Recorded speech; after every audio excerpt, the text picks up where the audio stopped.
My husband and I saw maybe 50 black triangle crafts hovering over Highway 78 southeast of Memphis in the summer of 2007. He was driving from Memphis, Tennessee to Tupelo, Missouri, a span of 127 miles. I was in the passenger seat, the sun just set, and I started noticing what looked like a helicopter hovering over buildings just along the north side of the highway. As we drove closer, I saw it was actually a black, triangular craft with a steadily shining white light at each angle, and one light in the middle that was flashing in some sort of strobe-like pattern. Just as the first one was starting to get out of sight, I saw another one at the same side of the highway ahead of us, and then another on the south side. Every time we would drive far enough for one to get out of sight, another one, or two, would appear ahead of us. All of them were hovering or moving very slowly, with 3 steady white lights and 1 flashing one. I stopped counting when I got to 30, but I estimate that there could easily have been over 50. I have heard that normal planes were supposed to have red and blue lights, but these had none. I also noticed the flashing pattern of the strobing lights were not all the same, and in fact, as far as I could tell, none of them were exactly like another. The lights were so bright against the night sky that I took several photos, analog, just knowing that they would come out, but none of them did. Eventually, I stopped counting and just watched them hover along the highway. We reached our destination where our relatives proceeded to tell us we were seeing things and to go to bed. I really did not have the impression that they were otherworldly crafts, but if it was the military, I've yet to see much as one of those crafts in broad daylight, let alone a whole fleet hovering across the state. Quite odd. Skinwalker Ranch is a ranch in northeast Utah, where in the 90s the owners reported weird phenomena like giant wolf creatures, attacking their cattle and taking multiple rifle shots without flinching, then apparently vanishing into the air, floating orbs of light, Bigfoot-like creatures, cattle mutilations, etc. A team of scientists from the National Institute for Discovery Science camped out on the ranch and reportedly witnessed much of the same, including what happened to appear to be windows opening into the worlds and creatures climbing through. Poltergeist-like trickster activity, such as surveillance camera being pulled down and gaffer tape being meticulously unwrapped from the cables, all while an adjacent camera picked up absolutely nothing. The ranch is on land infamous among the local native tribes as being haunted by skinwalkers, supposedly powerful shape-shifting sorcerers, and has a long history of weird happenings going back decades at least. The team of scientists, though, they're all experienced a lot of weird stuff. Were never able to gather any robust data to report back to NIDS. They got the feeling whatever they were observing knew it, and they were being observed and did not want to be discovered. The 1951 Point Saint poisoning. On a quiet morning of August 15, 1951, residents of a small town located in the south of France were finishing their breakfast and beginning to get ready for their day. Soon after, many residents began to complain of feeling unwell, describing a sense of unease in their stomach, experiencing sudden warmth followed by bouts of cold, intense sweating, and excessive salivation. It wasn't long before a plague of madness seemed to strike the town, jumping from one person to the next, as the residents began to act out erratically, some even violently, describing deep and vivid hallucinations, often of animals in flames. As the day progressed into night, the symptoms remained. Those afflicted now suffered from insomnia and intense irritability. For some, the breaking of the next morning did nothing to stop the symptoms. The town would continue to plunge into madness, with some people suffering upwards of 3 days from madness. All told, an estimated 250 to 500 total were said to have been poisoned. 50 people have committed to asylums and 7 people died. 2 of the apparent suicide, and the other 5 cardiac arrest and convulsions. Afterwards, scientists fell onto the town to try and discover the cause of the poisoning, and began to develop theories on how or why it occurred.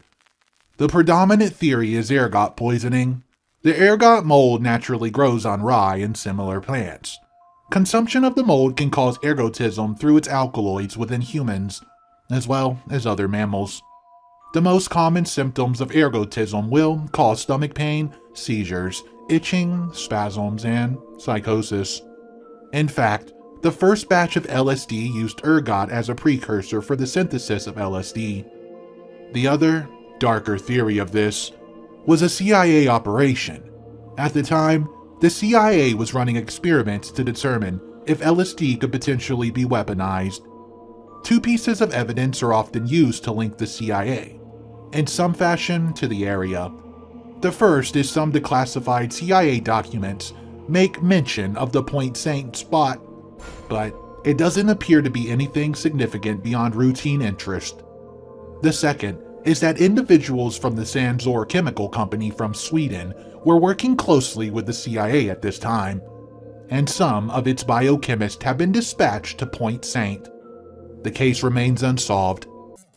This is really strange, because my mom had a very similar instance in which a disembodied voice prompted her in a way that saved her life. She refers to it as a work of a guardian angel, but my interpretation was never religious-based. I've heard her tell this story many times over the course of my life. So, she was probably around 20 years old, and after a day of shopping at a mall in Texas, she goes out in the parking lot to find her car tires slashed. As if on cue, a man approaches her and tells her he noticed her tires are flat, and conveniently offers her to give her a ride. In a fateful moment of naive, she accepts his offer and gets in his pickup truck. As he begins driving away, he firmly grabs her with one arm and places a knife to her throat. It's clear to her then he's most likely intended to drive to a desolate place where he will ultimately kill her. She says she remembers what happens from that point on in great detail. One thing she emphasizes when telling this story is that she struggled the whole time. Even with the knife to her throat, she assumed his plan was to dape her, or at least kill her in a less conspicuous location, so he needed her alive until they reached the said destination. She acted on the assumption that he wouldn't simply slit her throat right here in the truck. Because of this, she fought against him, clawing, scratching, kicking wildly at the windows. She says she was fighting and kicking so ferociously, her shoes flew off and her jeans somehow came unbuttoned and unzipped and worked their way down off her legs. She was in full-on survival mode, and her abductor is starting to become agitated. He's now struggling to keep control of her while still driving. At some point during the scuffle, she remembers a sudden feeling of tranquility fall over her. She stops struggling for a moment, and it's eerily silent as if she was in the eye of a tornado. Something's building in the air, something's coming. And then the voice. And kidnap her again. In a stroke of luck, this seemingly deserted highway happened to have one car driving through at that exact moment from the opposite direction. It was a small compact car, and yet it contained multiple large, burly men who, upon seeing my mom distressed and scarcely clothed by the side of the road, pulled over to see if she was all right. Because of them, the man in amidst the silence, she suddenly hears an inexplicable voice like a harsh whisper. It urges her to act. Now, it says. In that moment, she has the most mysterious impulse to jerk the steering wheel violently. As she does this, the man freaks out and instinctively he releases her hold on her to correct the wheel. She flings herself at the car door, opens it, and hurls herself onto the highway, where she rolls a couple times towards the side of the road. Despite the truck driving at roughly 70 miles per hour when she leaped, she isn't injured, beyond a couple minor scrapes. Something also relates to being a miracle.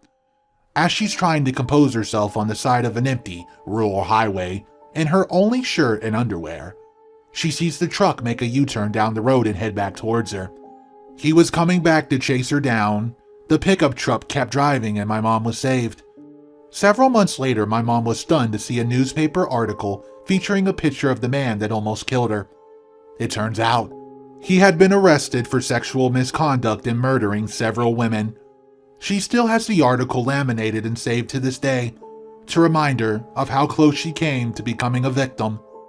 She used this story as a way to teach my sister and I never get in vehicles with strangers, and should we ever find ourselves in a similar situation to hers, to fight as hard as you can for your life. Update. I talked to my mom about it tonight. She found a couple of the newspaper snippets she saved, as well as a composite image she arranged of her abductor's face for the police, of which I've forgotten about. I have to say, it looks remarkably accurate. His name is Larry Keith Robison, also known as the Lake Worth Murderer. Firstly, yes, she did go to the police, where she created the composite sketch. She identified Robison as the man that abducted her to the police later on, when she saw the news article about him. He was already charged with 3 counts of murder and set to go to trial for them. She was told by police that, if for some reason he was found not guilty, then they would pursue charging and trying him for her abduction. She was reassured that she wouldn't have to go through the court process unless they really needed her testimony to put the guy away, where he belonged. She also told me I got a few details wrong in my original post. Robison was actually gay, and he was indeed a murderer, but he was not interested in females. She says he was tried and convicted of murdering his boyfriend, who he decapitated and castrated, as well as a 4-year-old boy that witnessed him leaving the murder scene, and the little boy's mother as well.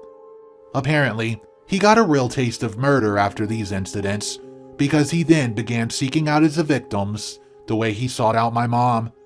She doesn't know if he ever committed any other murders beside the ones previously mentioned, but I wouldn't be surprised if he did, considering he was clearly preying on unsuspecting women in parking lots. He was eventually executed for the 3 murders he was convicted of. Also, she clarified that her jeans didn't work themselves off in the fray, as I had thought. He actually ordered her to take them off, and followed that by saying, "Don't worry, I'm not after your body." I assume the reason he wanted her to remove them was to make her self-conscious and therefore less likely to escape by running out in public while scantily clothed. Looking at the photos of him is eerie. He's gesturing at the photographs with absolutely no remorse, in a way that imitates a gun. He was a cold-blooded monster, and my mom was sincerely relieved when he was executed.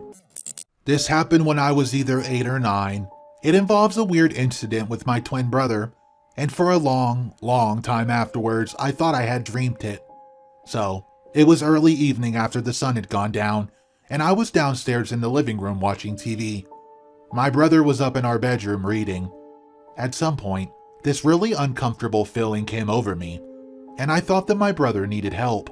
I go upstairs, and our bedroom at the time was into the hallway. As I walk down the hallway, I'm standing right outside the door, and right as I knock, I hear a voice say, "I have to leave now." My brother then opened the door and said, "I think someone was outside the window talking to me, but the only thing I heard them say was I had to leave now." We were both creeped out, told her mom what happened, but nothing ever came of it. For a long time after, I thought I had dreamt of this, but a few years ago, my brother asked me, "Hey, remember that time we were kids and someone was talking to me through the bedroom window? Remember how he left right when you came in the room? What the heck was that?" Because he remembers it exactly the way I do, I'm convinced this really happened. When I was 19 and my best friend was 20, we're nearly 40 now, we were driving back to my house after visiting someone at work. We were on somewhat of a busy road. It was getting dark, but wasn't quite dark yet. There were street lights and business lights everywhere, so visibility was still great. This road was 3 lanes in each direction, and there was a concrete median dividing the traffic. And a traffic light was coming up. I saw a man standing in the median a good way before where the crosswalk for the light would be. It instantly made me nervous. As soon as I thought that, he stepped out to cross the street.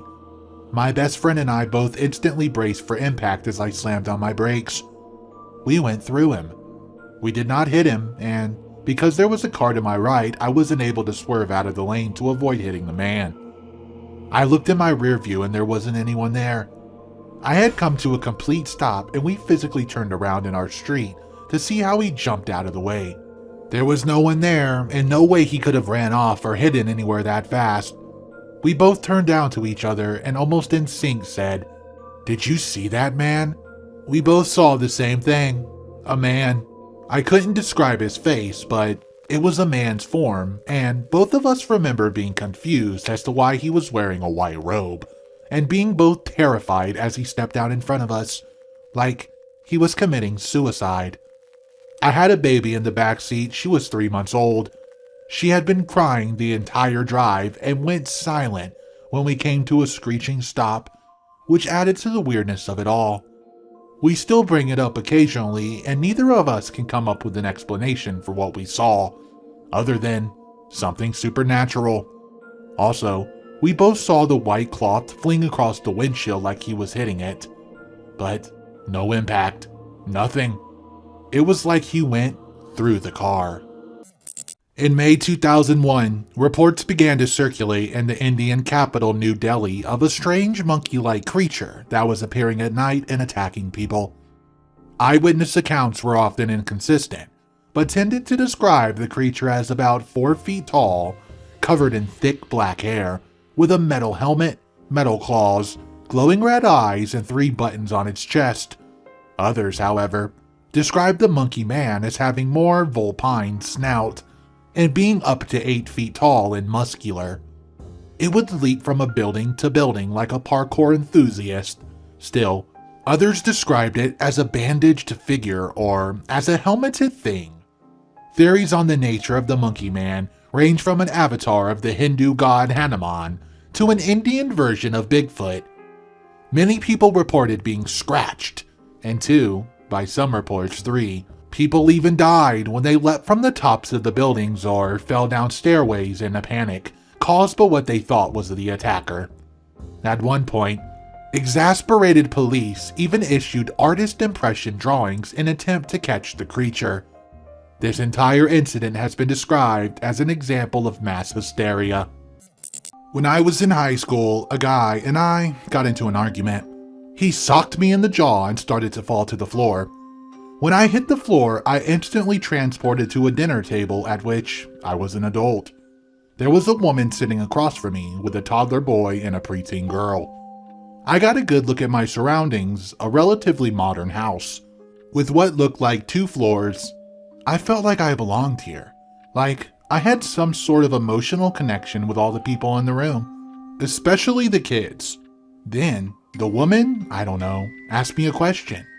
When I opened my mouth, I threw up all over the table and woke up in a stretcher in an ambulance. Hours later, I found out I just had a minor concussion. For a while, I felt like I left a part of my life behind, even if it was only for a bleak moment in that world.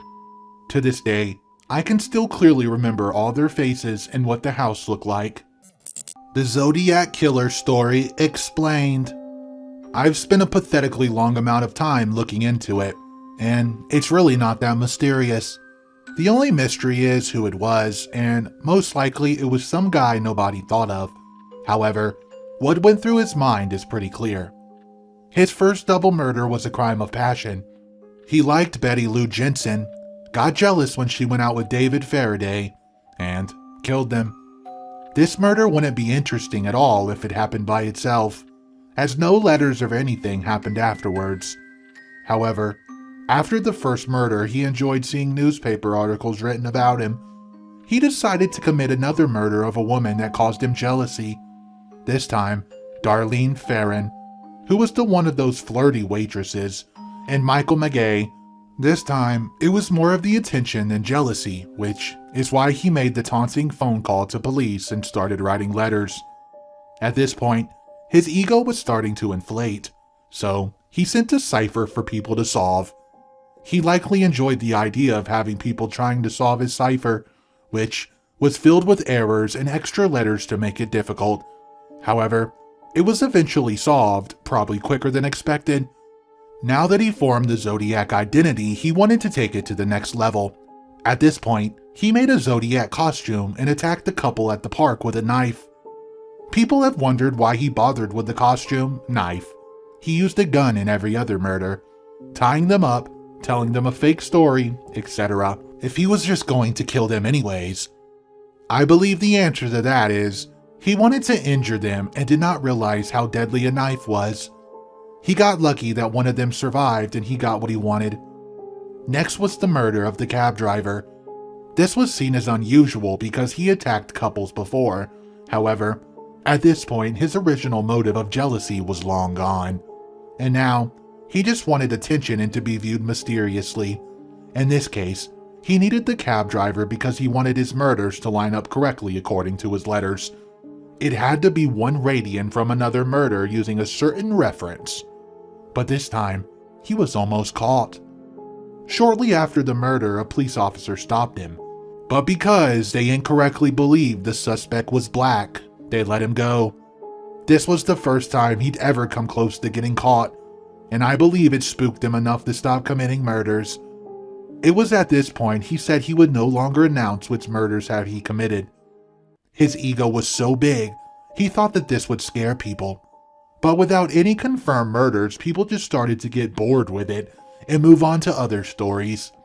Eventually, he started getting bored too with it and moved on with his life, content knowing that he got away with it and that people still discuss it today. As for the unsolved Cypher, most likely it's just nonsense that he wanted people to waste a bunch of time with.